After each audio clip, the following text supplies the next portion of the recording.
There are women whose words caress the ear, penetrating the very soul. They do not shout, do not insist, do not pressure. Their voice is soft, yet it leaves an indelible mark. After communicating with them, a man seems to gain insight, looking with greater attentiveness, respect, and depth. Why does this happen? Because their words are not just sound, but a reflection of their inner world, maturity, dignity, and calm confidence. There is no hint of aggression in them, yet an invisible but clear boundary is felt. There is no need to prove anything, but there is an unwavering sense of self-worth. It is this that engenders in a man not an argument, but a desire to bow his head in respect. The male psyche is structured such that a woman becomes respected by him when beside her he senses not a function, not a pretty picture, not a mask, but a real personality. A personality with her own opinion, a rich inner world, and clearly defined boundaries. And it all begins with a single phrase, uttered without drama, without fear, with an unwavering calm stemming from the very depths of the heart. Such words require no proof, because inner strength is felt behind them. Today, I will share with you 7 phrases capable of changing everything. They are not about manipulation, not about control. They are about freedom, about that very respect which begins with oneself. When a woman says them sincerely, without falsehood, a man hears and will never be able to forget. The first phrase, I think differently. When a woman says, I think differently, it may seem like an ordinary remark, but a profound inner change is hidden behind it. She no longer silences her opinion for the sake of general approval, does not smile through resentment, and does not sacrifice her interests for someone else's comfort. Jung taught that personality finds itself by realizing its uniqueness. And expressing one's own opinion, different from others, is an important step towards this uniqueness. The words, I think differently, are not a challenge to a man, but an affirmation of one's own integrity. This phrase indicates that the woman is in harmony with herself. Jung considered the self the center of the psyche, the core of the true I. It is in these words that female independence and wholeness are manifested. They are spoken not for argument, but to be heard. A man, hearing this, understands that beside him is not a reflection of his thoughts, but an independent world with its own views, full of nuances. The phrase, I think differently, destroys the illusion of fusion and, thus, awakens respect. Jung believed that true relationships are possible only between 2 self-sufficient individuals. When a woman agrees with a man just to avoid conflict, she betrays herself. But by saying, I have a different opinion, she asserts her right to her own I. These words become a starting point, a sign saying, I exist, without reproaches, without shouting, without aggression. A man feels this strength, even if unconsciously, for it is energy, not just an argument. Jung said that we suppress our shadow when we are afraid to be ourselves, and every time a woman swallows her opinion, she sends a part of herself into this shadow. But the phrase, I think differently, returns this strength to her. It pulls the woman out of the zone of psychological dependence, making her visible in the man's eyes and in her own. This is not rebellion, but self-respect. A woman says this not for provocation but for authenticity, and a man, encountering this truth, involuntarily stops, because there is no familiar scenario of, you're right, dear. Here, there is an encounter with a personality who knows her worth, ready to be herself, even if someone doesn't like it. This is precisely what evokes deep, quiet, and steadfast respect, because the woman who said, I think differently, has already chosen herself. And that means she cannot be broken, but one very much wants to understand her. The second phrase, this doesn't suit me. When a woman says, this doesn't suit me, she doesn't enter into conflict. She establishes boundaries. This phrase sounds calm, without the slightest hint of complaint, but its power is felt instantly.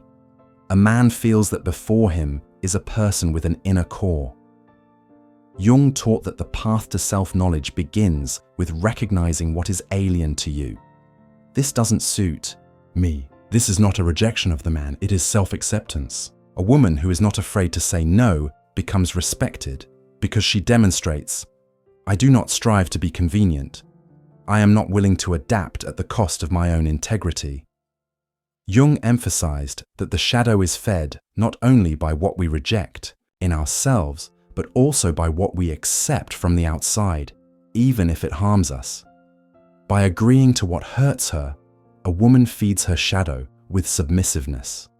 The phrase, "this doesn't suit me," is a liberation from inner betrayal.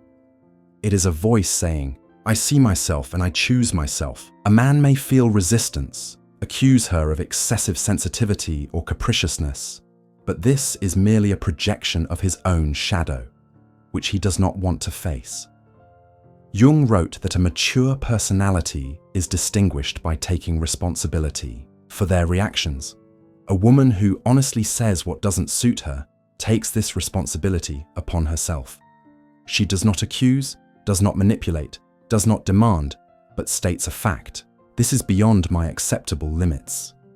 This is what evokes respect because it sounds like maturity. A man begins to understand that beside him is not a child needing approval, but an adult, conscious woman. She does not look for culprits, does not waste time on endless explanations of why she is in pain. She simply refuses what destroys her. The phrase, "this doesn't suit me," is a manifestation of self-love.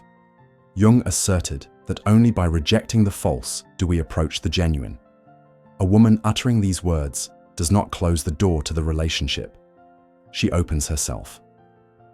And if the man is mature enough, he will see in this not a threat, but an invitation to honesty. He will feel that he must earn her trust because she has already earned her own. This is where respect lies, when no one owes anyone anything, but everyone makes choices with dignity. In this phrase, there is no coldness, but clarity, not distance, but a boundary. Such a woman does not require explanations because she already knows what she feels. And the man, hearing this, begins to understand. This is a woman not for games, but for depth. That is why he will strive not just to be with her, but to be worthy of her. The third phrase, I won't let you talk to me like that. This phrase is like a lightning strike piercing the silence. It marks the moment when a woman first decides not to tolerate. I won't let you talk to me like that. It's not an ultimatum, but a mirror into which the man is suddenly forced to look. In it, he sees not only the woman, but also his own behavior. Jung wrote that a person comes to know themselves through another. And at this moment, the man encounters a reflection of his unacceptable tone, coldness, or disregard. This phrase does not require a raised voice. It requires inner confidence in one's right to self-respect. The woman saying this has already made a decision. I will no longer allow it. Jung asserted that our shadow is what we silently allow to happen to us. But by voicing her boundary, the woman ceases to be a victim. She becomes the author of her life. The man may fall silent, joke it off, or even get angry, but he will feel that something has changed. Beside him is no longer the one who will always understand and forgive, but one who will not allow herself to be hurt with impunity. This phrase sounds firm but not cruel, calm but not indifferent. It is like a boundary, drawn by an invisible line of dignity. Jung said that a person cannot achieve maturity until they integrate their shadow. A woman who says, I won't let you talk to me like that, integrates her strength. She no longer fears misunderstanding or condemnation. She chooses herself, even if it means loss. But in this choice, she gains the most important thing, respect. This phrase requires no repetition if it is backed by action. If the man crosses the line, she does not make excuses or shout. She simply leaves, not out of anger, but out of self-love. And this makes her especially strong in the man's eyes, because he understands she cannot be held by words alone, only by actions. A woman capable of protecting her inner space evokes not fear, but awe. Jung emphasized that mature love is possible only where there are two strong eyes. This phrase is a sign that one of these eyes has already been established. The man may not realize it immediately, but he will definitely remember. And perhaps, from this moment on, he will begin to change, because before him is not an inconvenient partner, but a woman with whom it is no longer possible to be otherwise. The fourth phrase, I can handle it myself. When a woman says, I can handle it myself, she is not pushing away. She reveals the essence of her strength. These words do not sound like a challenge or a rejection of intimacy. They sound like a sign of maturity, in which there is no longer a need for a savior. Jung taught that a person who has gone through the path of individuation ceases to depend on external circumstances. A woman uttering this phrase has already moved beyond the role where support needs to be earned. She is not afraid of loneliness because she feels an inner union with herself. Jung called this the connection of consciousness with the unconscious, the masculine and feminine principles within oneself. I can handle it myself. This is not a refusal of help, but a refusal of dependence. It is a signal. I am here because I want to be, not because I cannot be otherwise. A man hears independence in these words. He feels that he is not being used as a support. He is respected as a partner. The phrase, I can handle it myself, changes the dynamics of the relationship. There is no more pressure, obligation, fusion. There is space where everyone can be themselves. Jung said that maturity comes when a person no longer demands from others what they themselves lack. A woman who can handle things herself has healed her inner wounds. She does not seek a father in a man, nor does she assert herself at his expense. She is already whole, and the man feels beside him not someone who needs to be constantly pulled along, but someone with whom he can grow. She does not control, does not impose, does not demand continuous attention. She is busy with her own life. But if a man capable of an equal partnership is nearby, she will flourish. The phrase, I can handle it myself, evokes respect because behind it lies freedom of choice. Jung emphasized that true intimacy is possible only between free people. That is why such women seem unapproachable. Not because of coldness, but because of inner wholeness. The man does not feel pressure, he senses a challenge. He wants to be with her not because she needs him, but because she inspires him. A woman who says, I can handle it myself, is not playing at being strong. She has simply stopped being afraid. She has allowed herself to be stable, independent of others' decisions. And this evokes the deepest respect. Not because she is omnipotent, but because she knows she will manage, even if she cannot do everything. This is true feminine strength. Quiet, confident, calm. The kind before whom a man involuntarily straightens up. Not to impress, but to be a match. Because with her, it cannot be otherwise. The fifth phrase. You can think whatever you want when a woman says, you can think whatever you want, she opens a door behind which respect resides. Respect for herself and for the other. This phrase sounds calm, even gentle, but its effect is profound and unexpected. It doesn't put an end to the conversation, but sets boundaries, not to create distance, but to gain freedom. Jung taught that one of the highest forms of maturity is the ability to accept otherness. A woman uttering these words demonstrates her self-sufficiency. She no longer depends on the opinions of others. Her internal value system is so strong that she does not need universal approval to feel she is right.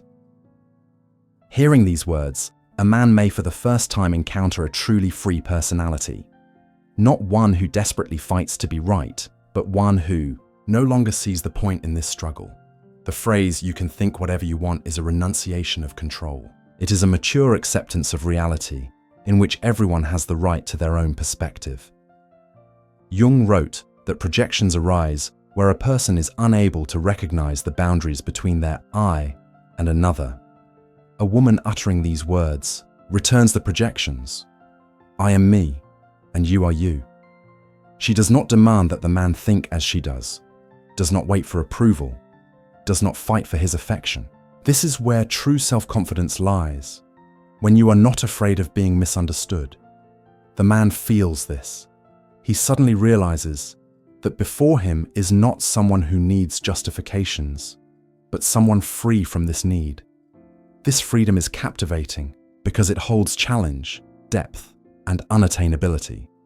A woman capable of saying, "You can think whatever you want," chooses sincerity instead of devising strategies. She does not create an artificial image, does not strive to appear good.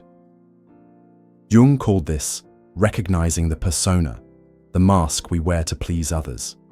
Here, there is no persona, only personality remains. And personality always commands respect. This phrase is not about indifference. It's about the strength to allow another to be themselves without losing oneself. It is a rare quality to give freedom and not be afraid of it. A man, encountering such a woman, for the first time feels that with her, he can be himself, without fearing ridicule or pretending to be someone else. And this evokes not only respect, but also trust, because if she doesn't cling to his opinion, she most likely won't cling to him either. This means she cannot be held, she can only be chosen, and this is what makes her truly valuable. The sixth phrase, "I'm not ready for this." The phrase, "I'm not ready for this," sounds simple, but behind this simplicity lies wisdom and inner maturity. A woman uttering these words is not rebelling or provoking. She brings clarity. Her voice does not sound like a rejection of the man. It sounds like an agreement with herself. Jung said that maturity is the ability to remain true to oneself, even if it inconveniences others.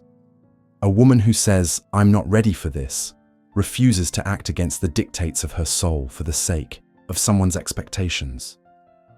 This is not fear, but awareness. She knows her boundaries, her rhythms, her depth, and she is not willing to betray them to meet someone's fleeting desires. In such moments, a man encounters not a simple whim, but something unshakable. He feels that before him is not a person who can be swayed by persuasion, but someone who knows herself well and can say no. Jung taught that a person can only be truly themselves when they admit they are not ready for everything. This phrase is an act of freedom, not rejection. There is no guilt or demand in it. There is only an unshakable inner core. A woman capable of saying, "I'm not ready," lives not out of fear of losing something, but out of self-love. She does not try to hold on to the relationship at any cost. She chooses to remain honest. The man may get upset or withdraw, but he will definitely feel this sincerity. Such moments become a real test for a man. Either he will leave, meaning he was not ready for true depth, or he will stay, and then the relationship will begin to be built on a foundation of mutual respect. Jung wrote that refusal is a form of loyalty to oneself. This phrase is like a key opening the door to a real woman, to one who doesn't say yes out of fear and doesn't say no out of pride, but simply honestly admits, "Right now I can't, I don't want to, I don't feel it." This is disarming because the man feels there are no false roles here. Here is a woman who knows well what she feels, and this makes her especially attractive, because maturity is not the ability to endure everything, but the ability to honestly admit, "Not yet." And if the man is mature enough, he will stay by her side to wait for her yes, when it is genuine.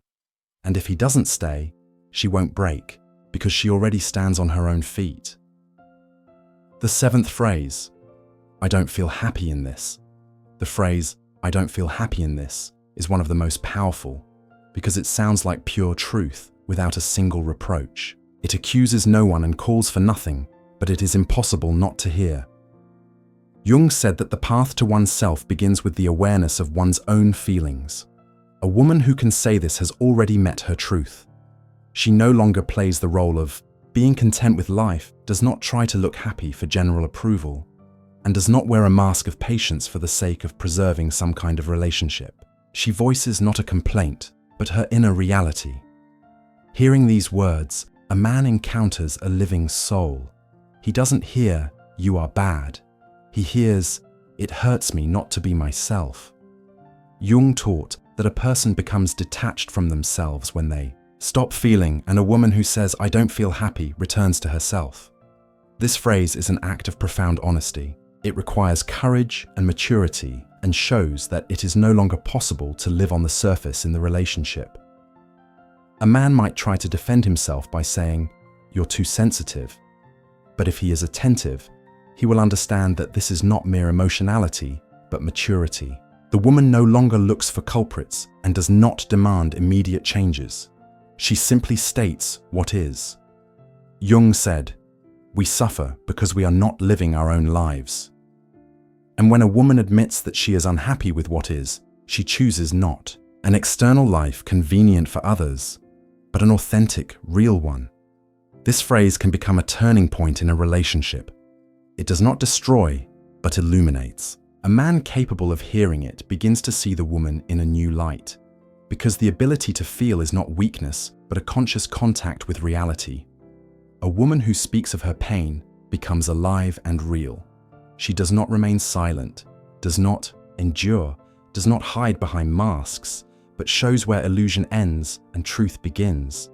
And truth commands respect because it requires the courage to say, "I don't feel happy in this." It means placing one's own soul above the fear of losing something. This is maturity that cannot be replaced by a fake smile. And a man, even if he disagrees with her words, will feel a genuine woman beside him. With such a woman, one can go deep, not just in circles. With such a woman, one cannot play games, but one can grow together. And that is why one does not want to lose her. A woman's true strength lies not in being convenient, pleasant, and always meeting someone's expectations. True strength is in her honesty, in her ability to calmly say no, in her ability to speak her truth, even if it sounds quiet and uncomfortable. These 7 phrases are not tricks, not strategies, and not masks. They are a manifestation of profound maturity and the language of inner dignity, which a man reads not with his mind, but with his heart. Jung said that what we deny in ourselves begins to control us. And when a woman stops suppressing her voice, her pain, and her boundaries, she stops being controlled by others. Her words become strength, and her silence a mark of the respect she commands. Because it is her inner state that makes her truly valuable. Not loud speeches, but confident silence. Not the desire to please at any cost, but the ability to remain herself.